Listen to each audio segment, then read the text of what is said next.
What's up, everybody? We're back. Yeah. Hey, welcome back to Movie Militia, the second episode here. If you guys didn't check out our first episode, go ahead and watch this one anyway, and then go back and learn all the things. But just to give you a quick idea of how we're putting this show together here, we have affinity for the number 4. We put together a list of the top. We put together a list of the last 50 years, the 4th best movie from the last 50 years. Don't question the science. We put in a lot of work in to figure out what those were. And so we spun the Wheel of Doom. Yep, we spun the Wheel of Doom. Last week we did 1979's Alien. This week we're on the 2019's Once Upon a Time in Hollywood. So we're going to do a quick hip-hop synopsis here, and then we'll get right into history of the movie and general discussion. This is going to be a synopsis set to the tune of the all-time classic, Ice Ice Baby. All right, stop. Tarantino's creation, back in the 60s, full of sensation. Rick's a star, but his light's dimming. TV cowboy, but he ain't winning. Cliff Booth, yeah, he's the man. Stunt double, driver, got a pit bull plan. Cruising the town in a Cadillac ride, shirt off, vibes. He's got that pride. Sharon Tate's living next door, dancing in theaters, crowd wants more. She's the future, fresh and alive, while Rick's out here just trying to survive. Bumping on the set, Western show style. Rick nails the scene, then sobs for a while. Fame slipping, ego's tight, but he's still got Cliff, and Cliff can fight. Deadly hippies pulling up slow. Wrong houses, y'all. Now it's time for a show. Cliff gets wild, dog gets fed. Then Rick comes out with the flames of dread. Burn, baby, burn. Mance's crew fried. And Tarantino's twist, no one died. It's a fairy tale with a Hollywood gleam. Just 2 washed up dudes still living the dream. Once, baby.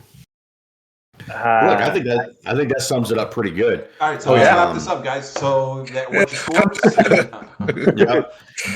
So like I said, we're doing Tarantino's Once Upon a Time here in Hollywood. This movie had a $90 million budget. It grossed just about $400 million worldwide, and that was without China. There were some issues at that time, especially with what they felt the portrayal of Bruce Lee was in this movie. So it did not play in China. So $400 million minus that market's pretty good.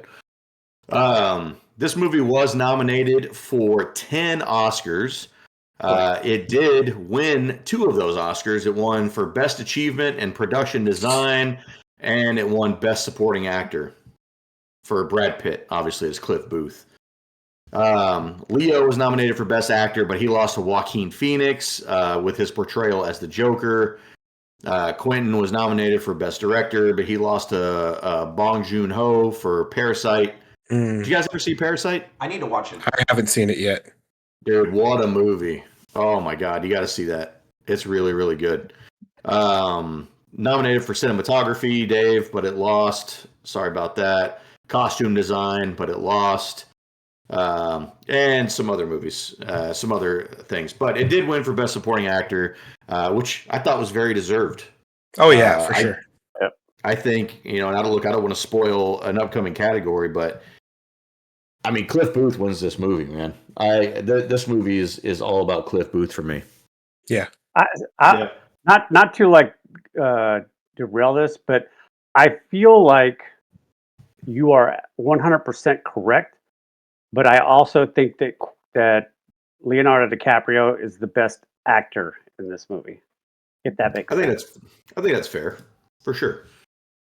Yeah, because I think Brad Pitt is going for it, right? He's a character actor, right? And I think Leo, obviously portraying an actor at the end of his career.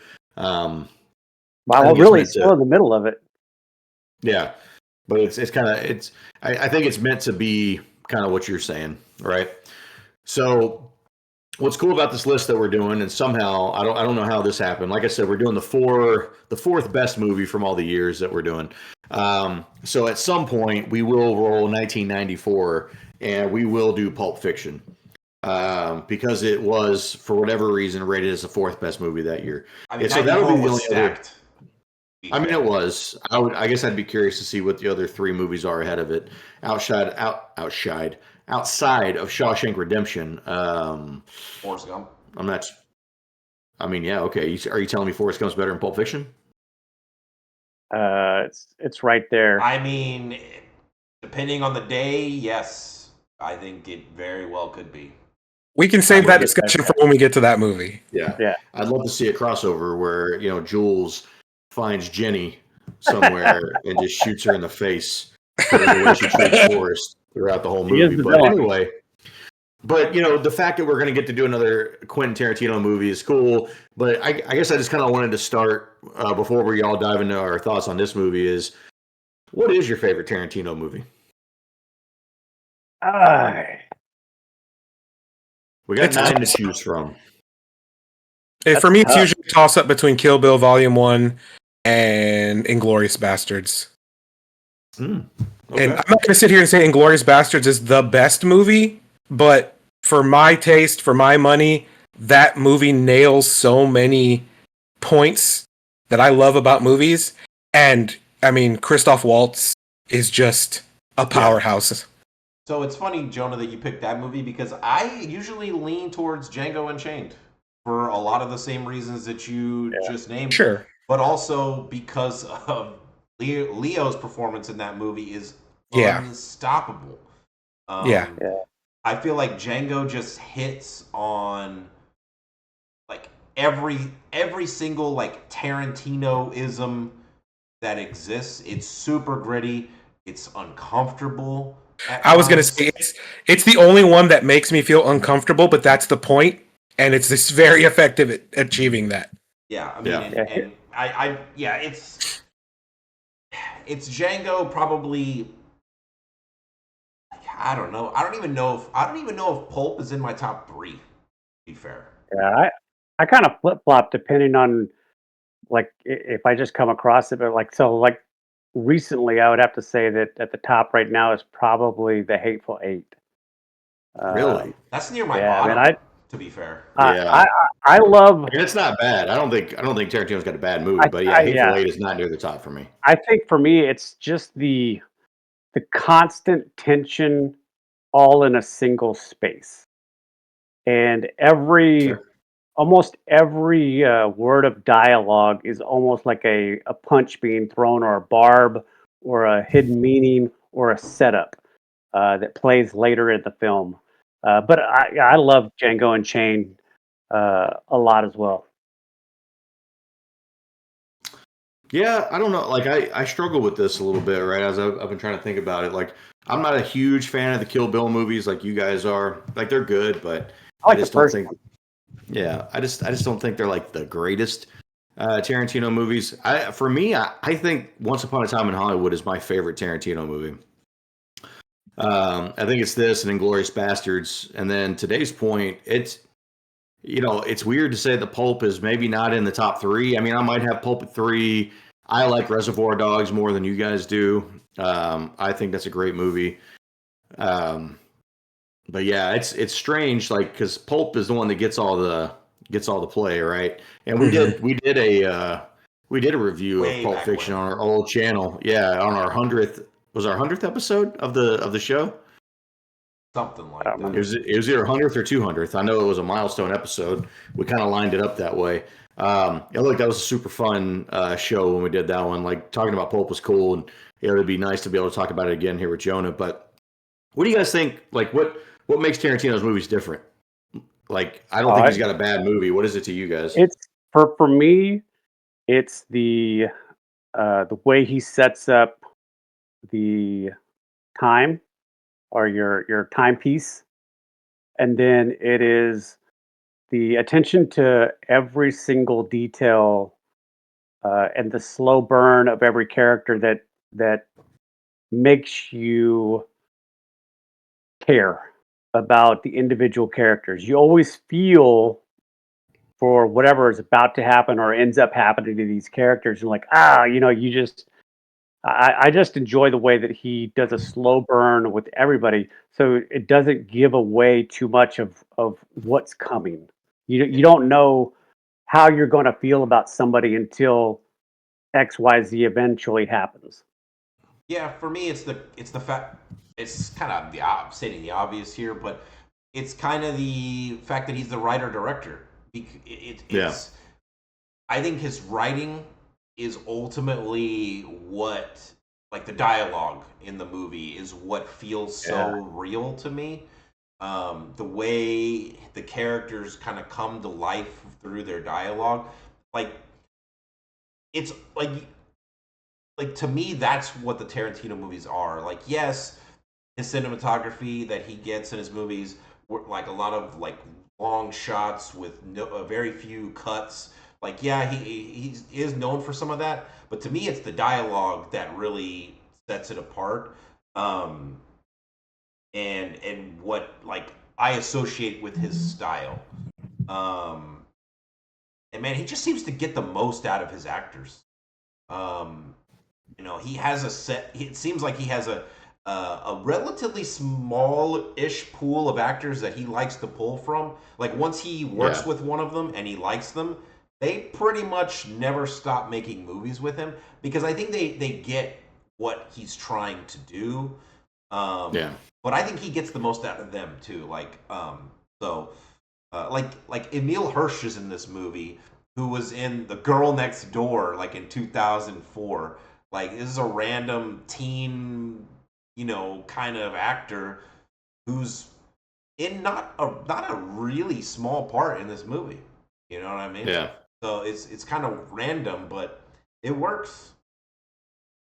Yeah, and it's kind of cool too, because it's not like, I mean, look, he's Quentin Tarantino, so he's one of the 10 best directors in the world and probably most sought after to work with. So he pretty much gets the pick of the litter, right? But, he also does bring along, actors and actresses that maybe aren't like the biggest to kind of include him in it, right? I mean, Christoph Waltz as an example in other movies.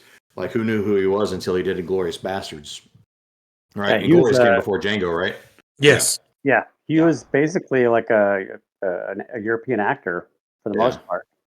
Yeah, and you had Walton Goggins, who, I mean, he's been around for a little while, but he was in Hateful Eight. To your point, bringing in Emile Hirsch in this movie, right? And just kind of bringing in some more unknown actors on top of having Leo and Margot Robbie and Brad Pitt. But yeah, I think it's the dialogue for me. I agree with you, Dave. It's the way these movies are written. It's much like Aaron Sorkin. Like any movie that he writes or directs, you can tell it's him because of how quick and witty the writing is. John, what do you think? Yeah, I mean, I pretty much agree with all your points. To elaborate a little more, it's a couple of things specifically.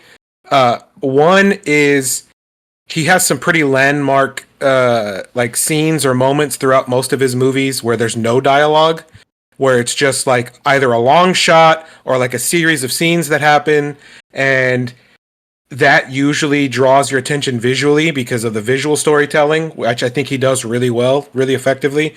And then, when it comes to the characters, he really knows how to. First of all, his writing makes them feel like real people, and he knows how to kind of write the scenes where there's really intimate moments where it's just two people talking and they're like just in one space for, X amount of time, and they become really fleshed out by the dialogue and their actions and whatnot. It's just it's the character work and the writing and the dialogue all combined to make them feel like really strong characters most of the time. Yeah. And he has a knack for bringing in an actor where you're like, oh, I know that guy, or I know that girl, or wasn't she in this movie or that movie? I mean, he Michael Madsen, single-handedly, Tim Roth. and he single-handedly brought back John Travolta from the dead, basically. Yep. Yeah. So Jonah, this was your first time seeing this movie all the way through. So why don't you kick us off? What did you think about the movie? I loved it. I mean, I'm not going to sit here and say it's a perfect movie, and I've mentioned it's not my favorite Tarantino movie. Full disclosure, I've not seen every Tarantino movie, so we can talk about that later. But no, this was a really, really good movie. Like I said before, the character work is great. Each of the characters, when they have their own screen time, you really get a feel for who they are and what they're about. just some kind of bullet points that stand out to me. I mean, one of the very first lines that stuck out to me was when they come out of the restaurant at the very beginning, and he's crying, and then Cliff gives him the glasses. He goes, "Here, put these on. Don't cry in front of the Mexicans." Dude, I was laughing so hard at that scene. Like, that's one of those lines of dialogue that seems like just kind of a throwaway, but it immediately hooked me, and I was laughing out loud at that. All of the driving shots in this movie were really cool because I can't imagine it's easy to make it look like 1969 driving through LA, modern LA, but he did it really well. Like, there's a lot of close-up shots of Brad Pitt in the car, so you don't really see everything that's around him. And like, obviously I picked up on that as kind of a trick, but it worked, and I was impressed by it. And speaking of Cliff, one thing I wanted to point out, and this is probably going to come up again as far as who some of my favorites were in the movie, but one of the things I really liked that I was not expecting is you don't know by the end of the movie one way or another whether Cliff killed his wife or not. Like, one of the forever unanswerable questions. Yeah, exactly. It's brought up, and like, in your mind, because you're used to watching movies by other directors, you're like, oh, surely by the end of the movie we'll have definitive proof one way or the other. It never comes up again after that flashback scene, and you're like, did he do it? Like, if he did, I don't blame him necessarily, but like, did he do it? I asked my son. They're making a Cliff Booth movie right now. Really? Tarantino wrote it, but it's going to be directed by somebody else. Okay, I didn't know that. But yeah, so stuff like that. I assume it's true. Yeah, we'll see. So did you know? Like, I guess the impetus for this movie is the Manson murders and Sharon Tate and everything. So I knew that it had something to do with that, but I didn't know like all the details of the actual murder and or how this movie changed it, because I figured it would. I knew that there was something different that happened, kind of like with Inglourious Bastards. It's like an Elseworld tale, like what happened if kind of a what if tale. But yeah, no, that part was really cool. Although I guess I do have a little bit of we can get into it later as well. But one of my critiques is if you don't know about all that, it kind of doesn't make a ton of sense. Yeah. Because I don't know all the details. I had to look some of them up. But it didn't really necessarily take away from the movie, but it seems like kind of an important thing to know. And if you don't know it, I don't know if it lands the same. So that remains to be seen. I really love some of the montages and like long shots here. There's one scene in particular that I wanted to call out. It's when it gets dark and there's like a quick montage of a bunch of neon signs lighting up. I thought that was really cool. And then when the last one lights up, the camera kind of goes around the sign and pans down to one of the cars pulling in. I just thought that was a really neat shot. It really struck me. Neon signs in general, I think, are really cool. The montage of him doing the Italian, spaghetti westerns and stuff like that, I really liked. Kind of inserting him into all these other movies. I guess I wasn't expecting there to be a lot of CGI necessarily, and it wasn't distracting or anything. It's just I thought it was cool how they inserted him into some of these other older movies. I mean, and then we'll talk about it a lot more, I'm sure, later when we talk about some of our favorite scenes and other events. But that whole ending sequence is masterful. Yeah. It's so good. To piggyback on what you both were talking about. So, like, my son, it's the first time he's ever watched it, and he is not familiar with the actual Manson situation.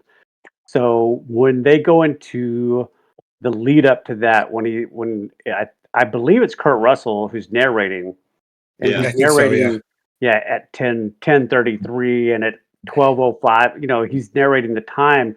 So I kind of picked up on his confusion, and so I just kind of told him, okay, so now, just so you're aware, what's about to transpire is somewhat based in an actual event that did occur. Yes. But what you're going to see is not what really happened.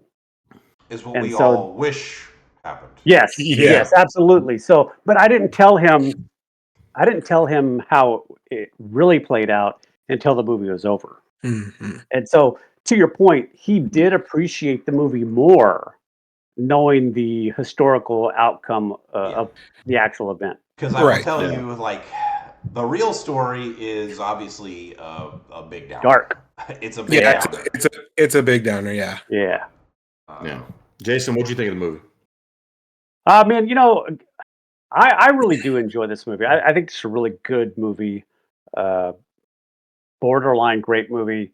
Um, I enjoy it for the depth of the characters, mostly the two main characters. In as far as the story goes along, I like the contrast in both careers and how they deal with everything that's going on. I love the dialogue throughout the movie, and then I mean that last 20 minutes is cinema gold. Mhm. Yeah. Yeah. Yeah. So much like Jonah, when I watched the movie for the first time, I didn't quite know the whole story about Sharon Tate and the Manson murders. Like I'd always heard of Charles Manson, if you listen to Rob Zombie and stuff like that, he has a lot of that Charles Manson kind of imagery and stuff.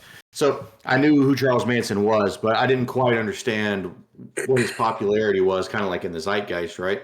And so I saw this movie for the first time, and like we talked about here, I love the ending of the movie. I mean, who doesn't just love some ridiculous over the top violence in a movie? But like, I didn't understand it. I didn't understand what exactly was the point of the movie.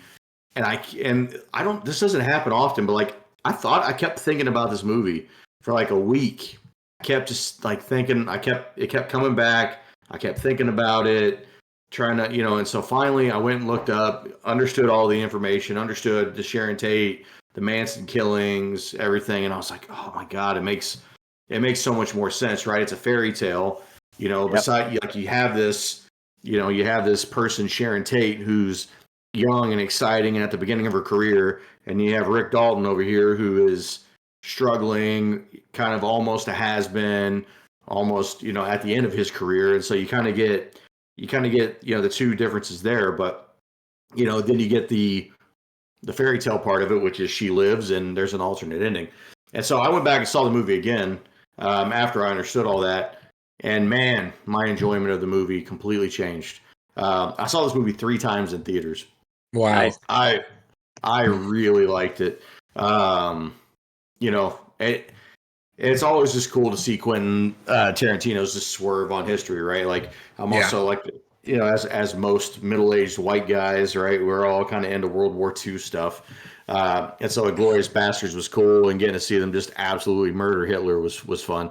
Yeah. So, Couple of 100 rounds. yeah. So this movie is a ton of fun. Love the storytelling in it. The acting is unbelievable. My wife is not the biggest Tarantino fan, and I was rewatching the movie before I came on tonight, and I found her plenty of times with her phone down, actually like watching the movie, and she was kind of into it. And I was like, as much as she says she doesn't like some of these movies, like, dude, when Leo is doing the scene with the girl on his lap, Yes. Yes. I mean, she's like, that was great acting. I was like, yeah. Yes. So it's cool to see. It's cool to see that happen because I know it's a good movie, and I can see it like kind of sucking her in too. So, Dave, what you think? Yeah, man. I remember renting this movie, watching it at home, streaming, and it was one of those things where, like, I'm gonna be honest, because this came out in 2019, and then we had the pandemic shortly after that, because I didn't see it in theaters. So honestly, I forgot this movie existed. Like because there's too much going on in the world at the time, Sure. and Sure. I was just like, completely forgot it existed. And then I remember my wife took the kids. They were doing something. They might have went to like some cruise, some Disney cruise or something. And I was working. I stayed home. And I remember I was by myself in the house for a few days, and I was like, oh, this movie exists. It's Tarantino. Let me stream this. And you rent it, and it's available for like 48 hours or whatever. Yeah. I saw it I did kind of a mini you, Josh. Like I watched it once, And then I was like, I was lost because I didn't really understand. Like, I didn't know off the top of my head that Sharon Tate was one of the victims. I just didn't have that Yeah. in my head. So like, but I knew once the ending started happening, I was like, wait a second, like this is obviously not how it happened. And then I Because look this it would be a up. much bigger story in history. Yeah, I look it up. I'm like, oh my god, this is horrible. And I actually I got a little depressed. I was like, oh my god, like you read the real story. Like, look, we should not talk about it here, but It's It's bad. brutal. it's really really bad. Um, and so Everybody in that house dies. yeah, Yeah. I mean, spoiler, Yeah. right? Yeah. So I felt really bad. I was like, oh my goodness. Um, but then I watched it again before the 48 hours was up, and enjoyed it a lot more because I was like, okay. Because the first time I watched it, I was like, honestly, I was like, dude, what are these Margot Robbie scenes doing? They're just robbing Yeah. me of Cliff and Rick. Yeah. Like, what is And look, going on? at the end of the day, I think I'm still at that same point where the Margot Robbie scenes, while this movie is about Sharon Tate eventually, like I could do without them because it takes me away from the fun part of this other movie. It's like Yeah. it's like the Italy scenes in The Godfather. It's like I just want to stay with the family, and I don't really need to go with Michael to go see him marry this It's in like the real Bruce life Willis 16-year-old girl. storyline in Pulp Fiction. Like, Yeah, it's like yeah, it's fine. And then the scene in that everybody knows is where yeah, him and Bing Rames Marcel's. are there. Yes, that's an Yeah. iconic scene for several reasons. So it's like Uh, you need the Sharon Tate storyline, like the Sharon but Tate it's storyline also my least is favorite part of the movie. like it is what the movie is ultimately about. Like it Yeah. comes to that point, and you need that as the glue to hold the movie together because otherwise it's just about a fictitious actor and his fictitious stuntman. Like Yeah. those two Yeah, people don't exist. So I do believe her part in the movie is more about bringing you aware of the real life yeah, uh, actress who's because every one of her scenes isn't there's dialogue, but none of it is enrichment.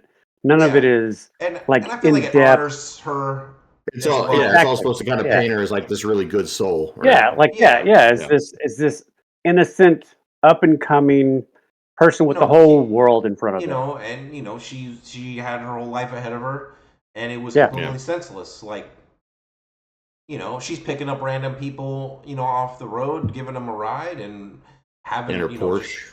yeah, Yeah. just I mean, would never do that today, but No. you While know, she's working with Bruce Lee to get the fight scenes Or- right in her yeah. movie. Yeah. Yeah. yeah. Yeah. So anyway, this is one of those movies where, unlike some of the other Tarantino movies, I feel like I could just kind of throw this on, even just like in the background, and pretty much just enjoy it just from listening to it. Like, Yeah. and I would just turn my head like during very specific scenes that like I need the visual. But not a lot of not every one of Tarantino's movies can I do that. Yeah. Dave, what do you got for the movie poster and movie title? What would you score it? Um, so Once Upon a Time in Hollywood, I feel like this movie is a movie buff's movie. Like Yeah. I like to consider myself a movie buff, but compared to some, I'm sure I am still an amateur.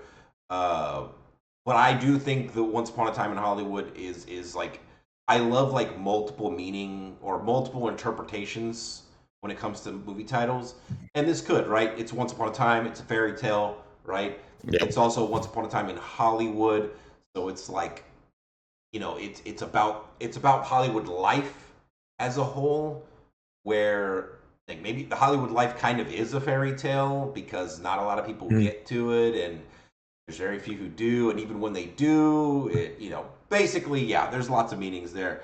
I like the title a lot. I'm going all the way up to a 9 on the title. I think it's excellent.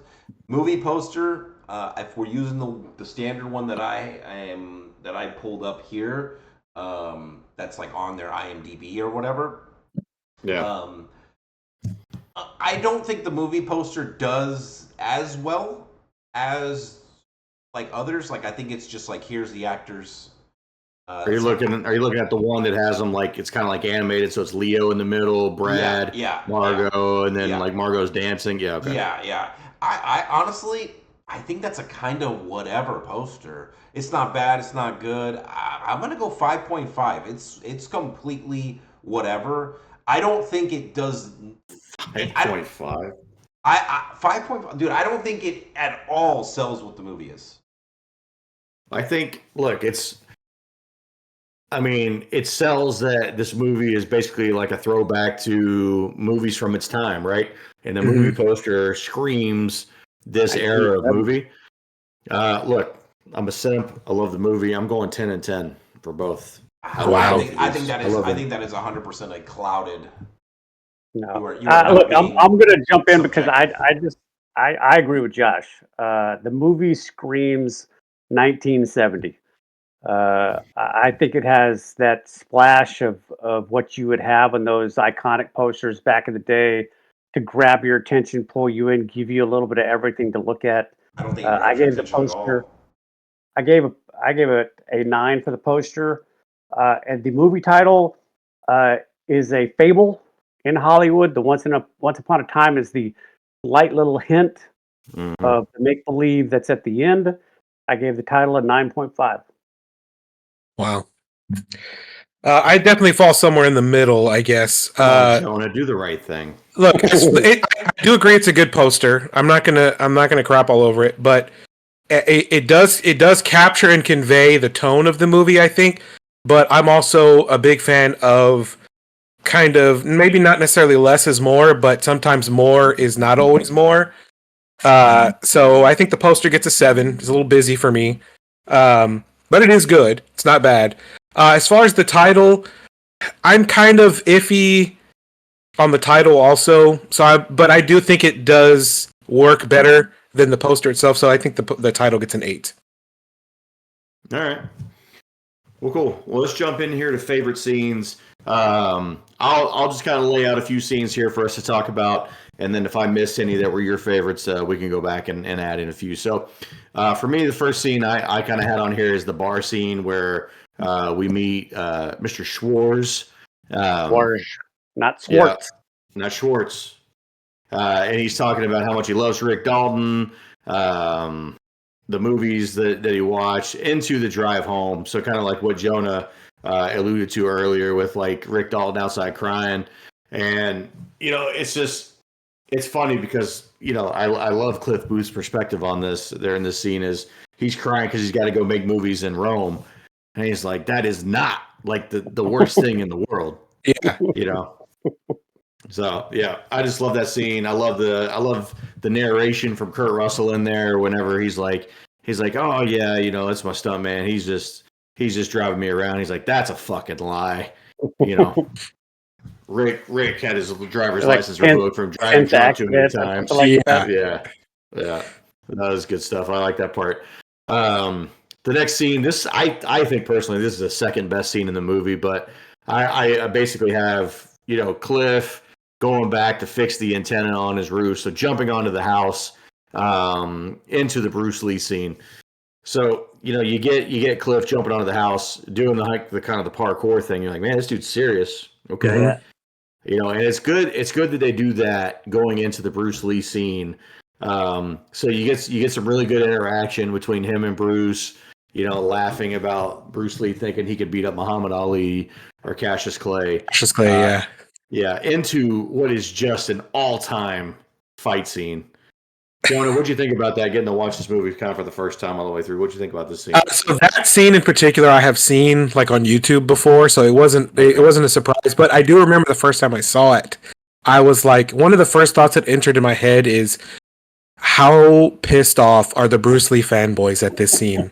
Because that there's people who watched that scene and were like, oh, no, there's no way. Bruce Lee would have taken his head off. Like, saying all this and that. Like, Bruce Lee was a martial artist, yes, but he was also a Hollywood actor. And, while he was very athletic, he also wasn't that big. And, technique can get you so far, but at a certain point, strength that beats technique every time after a certain point. You know what I mean? So, The way it plays out is conceivable. Yeah, no, it's really good because, Cliff, while he did, maybe egg him on a little bit, he was not the aggressor in that scene. It was all Bruce Lee just, had a big mouth, and Cliff told him to put his money where his mouth was, and he ate it for it. So the real question is did he bait Bruce Lee in, right? Because like that first kick that Bruce Lee drops on him, Cliff doesn't move. He just takes it right in the chest, right? Yeah. Is he baiting Bruce Lee into thinking like this is going to be easy mode, and then he goes in like for round 2, and I mean he just throws him right into that fucking car, dude. Like a baseball bat. I think it was him. I think it was him actually. He wanted to see what Bruce Lee could actually do. Like it was more of a test. Like, can this guy knock me on my ass? And while he did, he got back up from it pretty quickly. So he knew, like, okay, yes, he's fast. Yes, he's got technique, but he's probably not that strong. Yeah, he probably weighs 120 pounds. Yeah, exactly. Especially the version that they portrayed him as in the movie. Yeah, but Dave, the best part of that scene is when Janet shows up. Yes. Oh God. Yeah. Yeah, we won't run through that entire dialogue, which I know we probably could, but dude, it's gold. Yeah. Take that shit off and get fucked. So good. Yeah. Just ruin all of it. And then Randy comes around the corner. Hey, what's up, babe?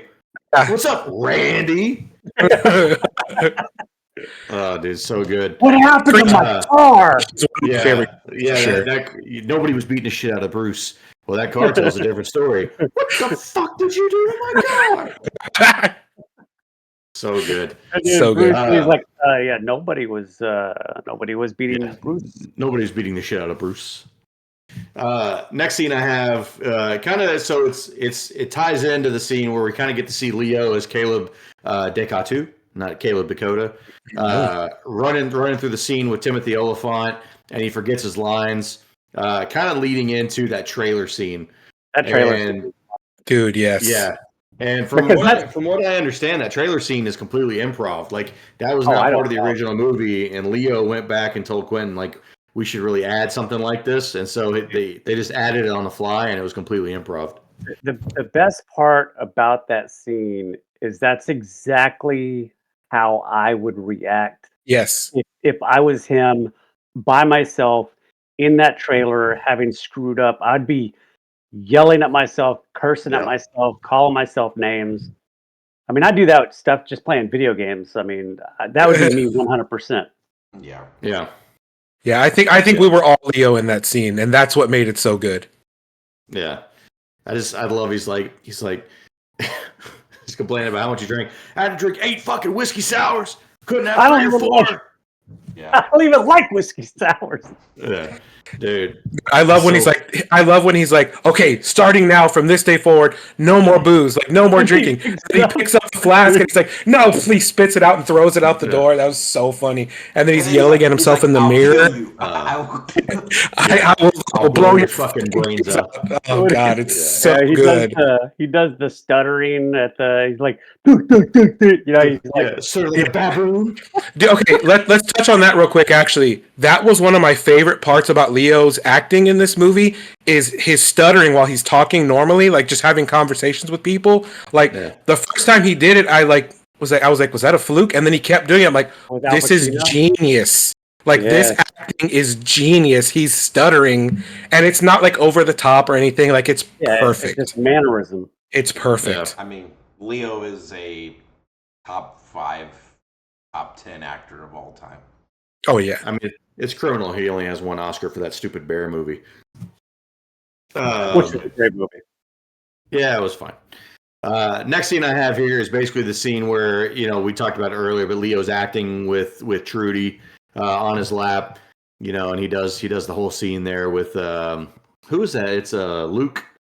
The Boston. Yeah, Luke Perry. Yeah. I don't know the name of the Luke actor. Perry. Yeah. Rest in peace. That was his last last role. actually. Again, a great cameo of an actor completely out of character. Yeah. Yeah. Next scene I had was finally after Brad Pitt had been kind of teasing this for a little bit. He finally picks up Pussycat, the hitchhiker, and takes her to a Spawn movie ranch.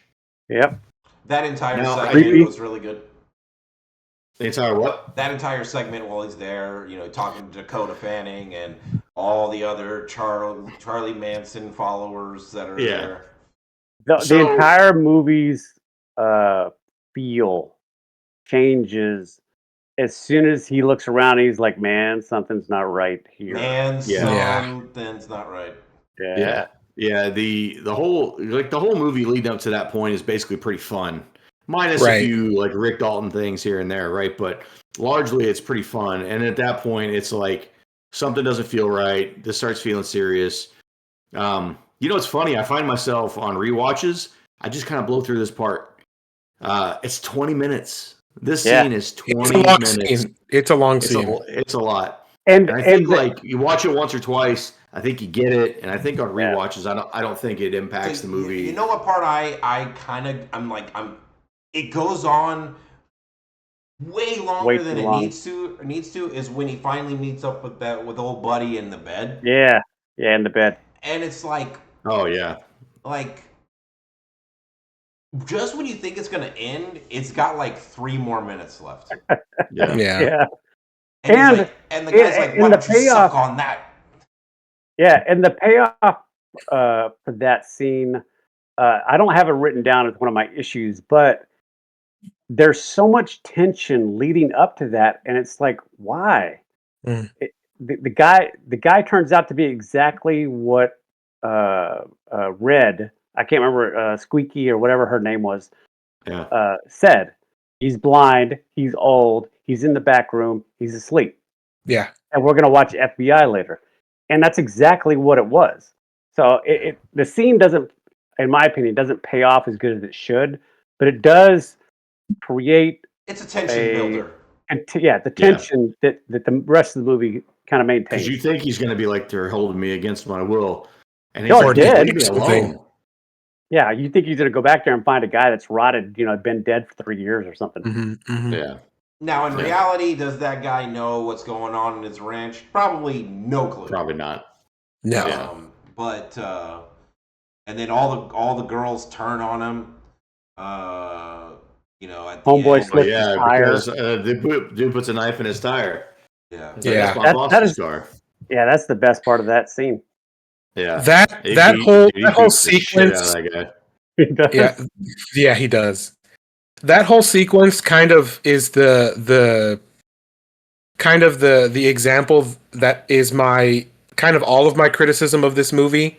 And that is, while it is a really, really good payoff at the end, it kind of feels like the entire movie is just setting up that payoff at the end, which obviously is the point, but there were times throughout the movie where some of the scenes felt like they went on a little long. By like the 2-hour mark, I was kind of watching the clock a little bit. Yeah, it's a long movie.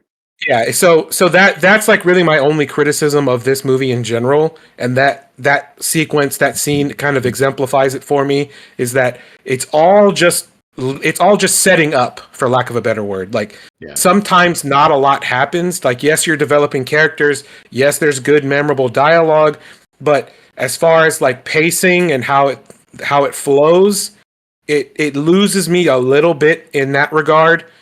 And then the payoff at the end is huge, obviously, but it feels a little off balance for me in that regard. Yeah.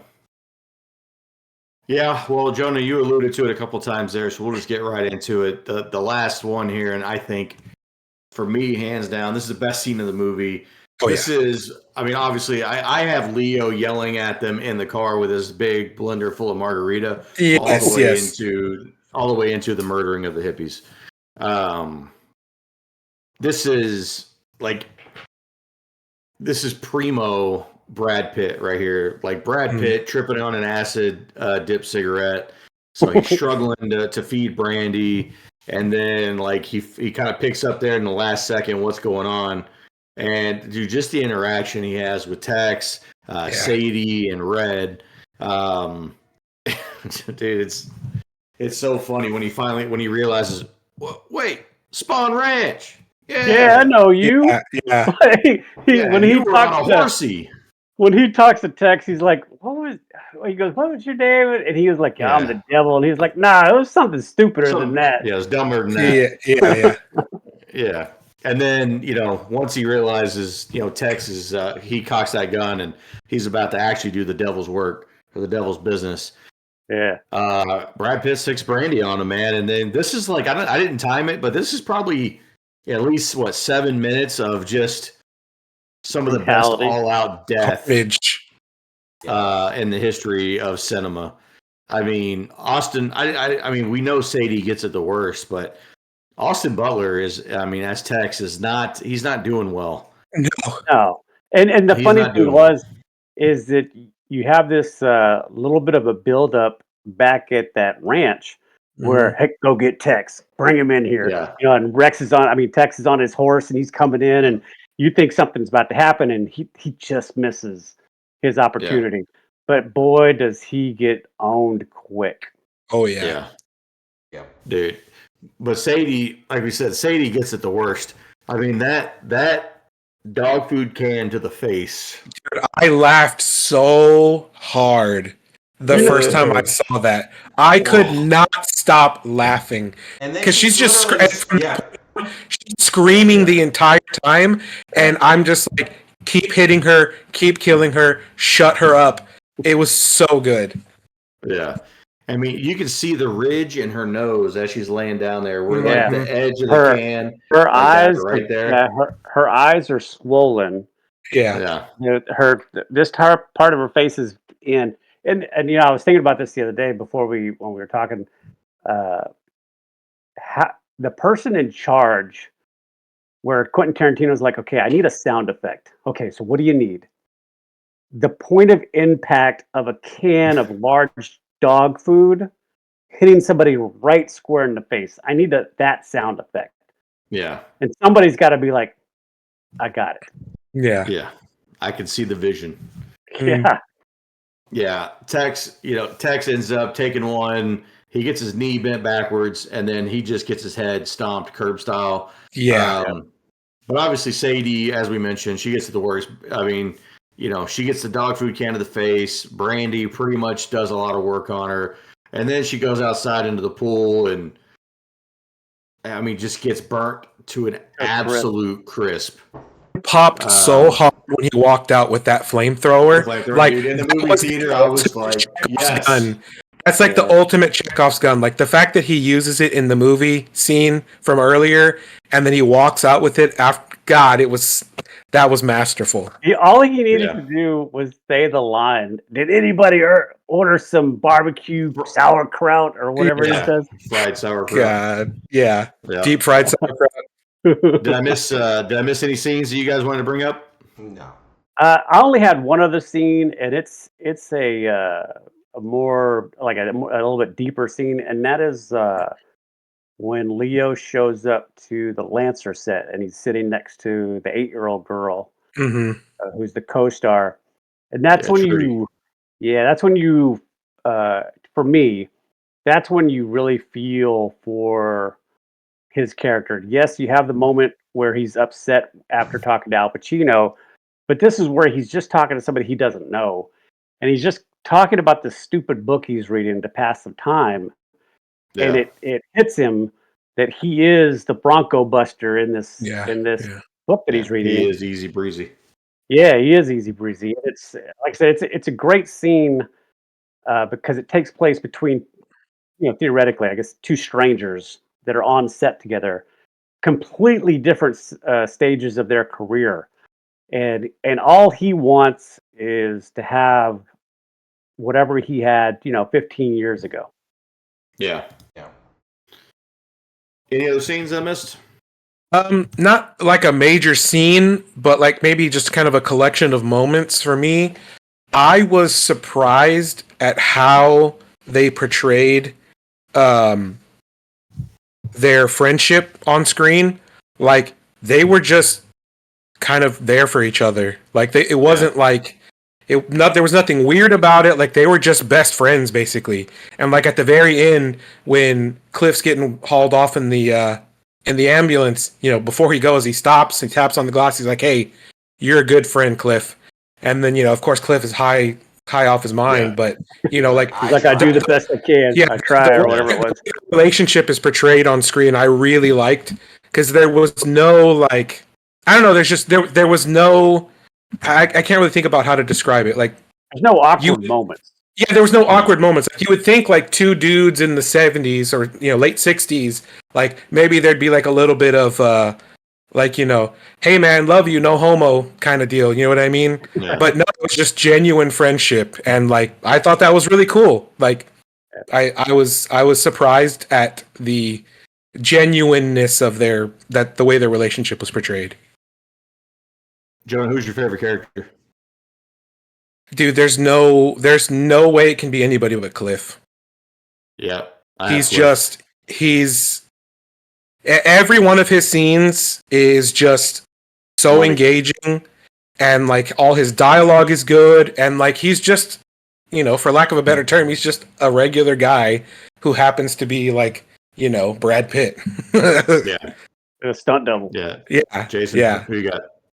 Yeah, it's Cliff, hands down. I love Leonardo DiCaprio in this movie. I think his acting close runner up. Yeah, I think his acting in this movie is top shelf. But I think my favorite character in the movie is hands down Cliff. Yeah, I think Jason's spot on. Like, yeah, I think Leo gives the best performance in the movie, but I think Cliff is my favorite character. All right. Best death. Does anybody have anything different other than the flamethrower and Sadie in the pool? I actually have Katie, the other girl that gets face planted into the phone. And then into everything else in that room. Yeah, the phone, the picture frame, the mantle, the table, the table. Because for me, the mantle is the most brutal with the sound effects. Yes. Again, with the sound effects, like, okay, so I know I asked you to find the can, but now I need to slam this lady's face into this brick mantle fireplace. Dude, that whole sequence, it almost turned it basically turned into slapstick at that point for me, because at some point it's very obviously a dummy that he's doing this to, and it's so funny to me. Like, I was laughing that whole time. I was laughing so hard. All right, I know this is going to be a little bit of a debate. Dave is going to be a loser and not pick somebody here. I have someone. Let me just go. It's Janet. Oh, Dave. Hey, Dave. You're my least favorite character on this show, by the way. Go ahead. I said it's Janet. It's got to be Janet. Who's Janet? Why is it Janet? The wife with the car. Oh, how can you hate Janet? Bro. He's just trying to keep this guy off. Look what you did to my fucking car. That shit's gold. Why do you have this wife murderer? Yeah. Dude, she's just, I don't know, dude. I just picked her to be funny. I like all these characters. I like all these characters. I mean, like, yeah, I mean, I guess my like a runner-up real answer is old blind guy in Spawn Ranch. Okay. He's super he's super annoying. Okay. Just goes back and forth with Cliff. He doesn't understand what Cliff's saying. He's like, "Look, I worked with you." Like, dude, even I get it. Like, come on. Put it together. Anyway, right. Jonah, who you got? It's got to be Sadie. Like her little monologue in the car, where she's talking about like with this vision she's had, while she was tripping. I'm like, okay, get over yourself. And then like the whole time when she's screaming, like I just wanted her to die so bad.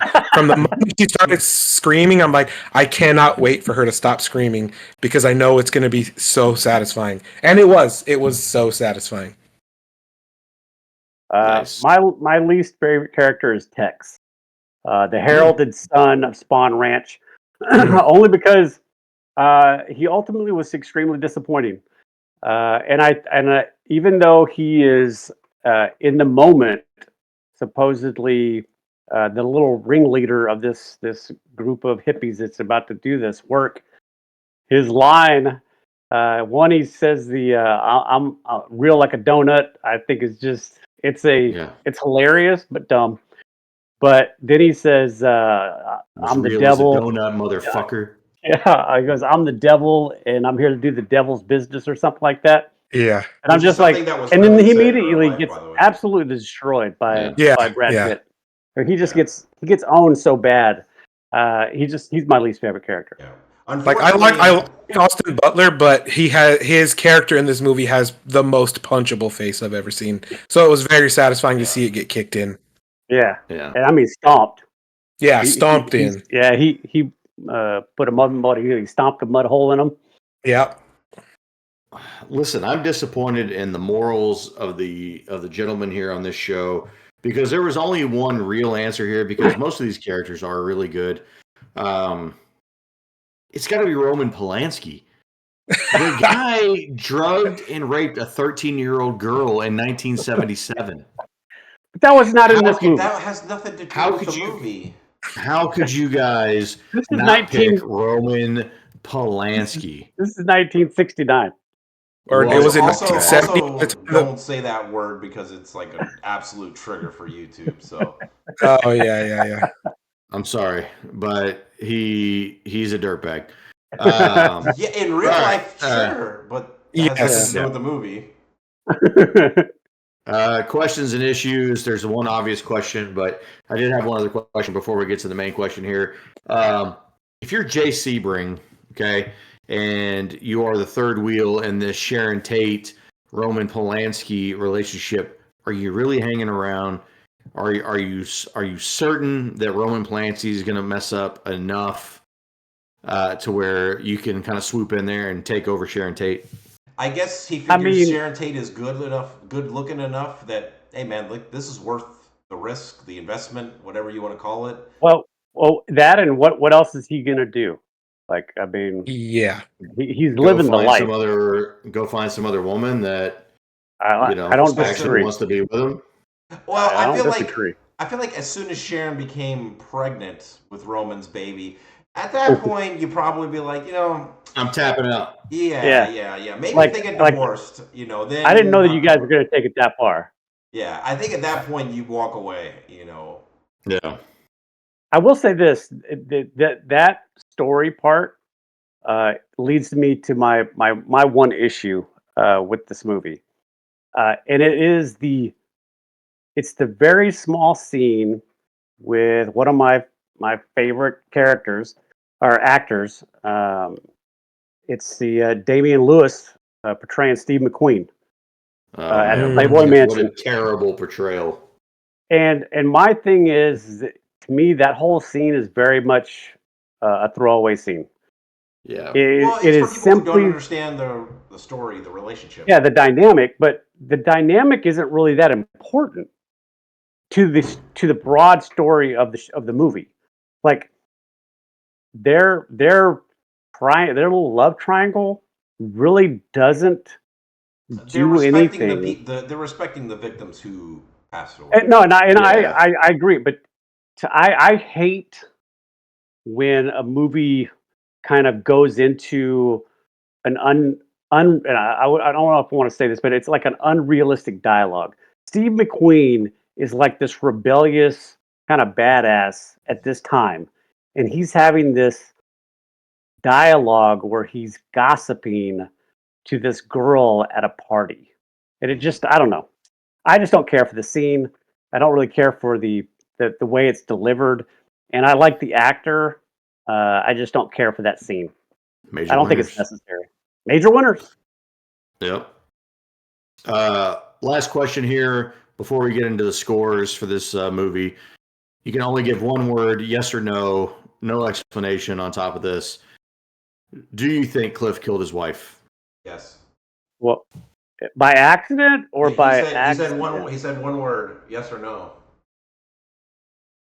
Yes, he absolutely did. But I mean, they were on choppy waters. She was standing in front of the dart gun. Jason clearly didn't listen to the instructions. I don't follow the instructions well. Yeah, probably. All right.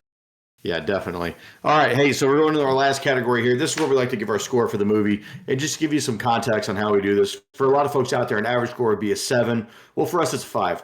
So anything 4.9 and below, that's various levels of we would not recommend this movie. 5 and above, various levels of we would recommend this movie. And anything between a 9 and a 10 is an all-time classic. As always, I do try to guess the order of lowest to highest here. I'm going to start with Jason, I think. I think this is a really good movie. Borderline great. I do think it's a little long-winded in places, like we talked about earlier.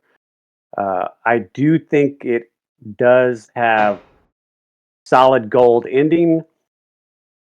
Unlike some of the other Tarantino films, I think this one doesn't have as many quotable lines and some of the most iconic parts. It does have its, fair share of gifts. I gave it a solid 8.2. Ooh. And All my right. son who watched it for the first time gave it a 7.0. Oh my God. Why is he dumb? That's a terrible Yeah, score. he's 16, and I just think that the way that Quentin Answered Tarantino the question tells the already. stories, I think it's just a little, like I said, it's just so much dialogue That's heavy. It's just not enough action. that's why 16 year old, I yeah, haven't 16-year shown old, my just son get me Quentin to movies. the end. Yeah, just get me to the end. Yeah. Yeah. My All son right, is just Jonah. too he's just too young to appreciate these movies, and I don't want his first viewing of them to be like I was all Tainted. right. Yeah, Yeah. tainted. Yeah. Yeah. Josh, unfortunately, you were incorrect with Oh, your Damn it. ordering. Jason, I think your one of your statements is absolutely correct. This is bordering on great. It's a really good movie, really fun watch, definitely rewatchable. Like this will be one that I rewatch again at some point, if for nothing else, just so I can get to that final scene. And there are obviously other really good scenes, but because of some of the pacing issues that I mentioned and some of the long-windedness of it, while it doesn't, make the movie unwatchable by any means, it does detract for me. So that being said, being right on the verge of greatness, it gets a 7.9 for me. Mm. Josh, Dave, Very good, I'm but not great. I'm sure I'm lower than you if this is your favorite Tarantino. So I'll go go. ahead. Um, I respect both of y'all's opinions, even though they're wrong. Um, I think this is a great movie. My problem came was I had to ask myself, is it legendary? And I think it just comes short of that. For me, there's just a handful of scenes that drag a little bit too long. Um, but it's so close. But I just couldn't give it the nod compared to what I know I rate his other movies. Mhm. So I had to nitpick here and there. I came out at 8.8. I think this is a borderline legendary movie. And if you caught me on a different day at some point, I could maybe be convinced this is a 9. But today it's an 8.8. Mm. Yeah, this is just one of those movies, much like the movies of his that I really like, where there's a lot of like just really good, funny parts to it, and as it leads up to this really serious part. He's got some other movies that are just really serious the whole time, and I like those as well. But there's something about like this and Pulp Fiction and Inglourious Bastards that are really witty. They kind of keep me engaged and kind of make me laugh while the serious stuff is about to happen. I think this is the best of the bunch for me. I came in at what I think is a pretty high score at a 9.2. All right. This we only have 2 movies reviewed so far, but this just takes the top spot. We'll see how long it holds the title at an 8.53. Hmm. That's an A tier score. I mean, look, I think all these scores are going to be relatively close. So I actually do It's a think good list. it's going to Yeah, it is. be a Yeah. battle for the title belt when it all is said and done. So I'm curious to 8.53. see how the top Really 10 good. goes. Yeah. Oh, yeah. Yeah. Yeah, so I'm not going to tell you what our Alien score is. Go watch that video. We need all the views and subscribers we can get. So, no Yeah. spoilers on that front, but we liked it. That's all I'll tell you. Yeah. Well, hey, as much as we liked Alien, I hope you guys liked this video. If you did, go ahead and hit that like, hit the subscribe.